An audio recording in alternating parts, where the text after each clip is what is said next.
নতুন ভোরের আলো ফুটলেও আর জাগবেন না শরীফ ওসমান হাদী। নিজের অন্যতম আদর্শ কবি নজরুলের পাশেই চিরনিদ্রায় তিনি।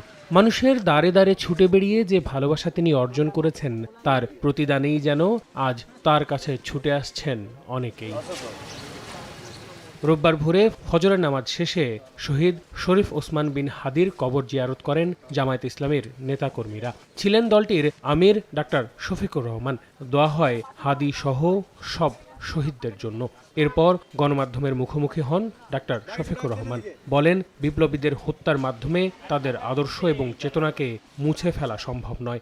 যারা বিপ্লবী তাদেরকে খুন করে বিপ্লবের চেতনাকে খুন করা যায় না। সমস্ত সন্দেহ সংশয়ের বাইরে এসে খুনিদেরকে গ্রেপ্তার করতে হবে এবং আইনের আওতায় আনতে হবে।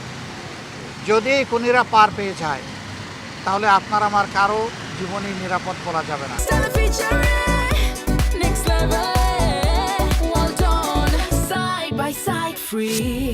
অনেকটা একই রকম মন্তব্য করেন দলটির সেক্রেটারি জেনারেল মিয়া গোলাম পরওয়ার। সকালে রাজধানীর মগবাজারে আল ফালাহ মিলনায়তনে শহীদ ওসমান হাদীর রুহের মাগফিরাত কামনায় দোয়া মাহফিলে হাদীর হত্যায় জড়িতদের দ্রুত আইনের আওতায় আনার দাবি জানান তিনি। আফটার ডিক্লারেশন অফ শিডিউল একজন এমপি পদপ্রার্থীর উপরে গুলিবর্ষণ করা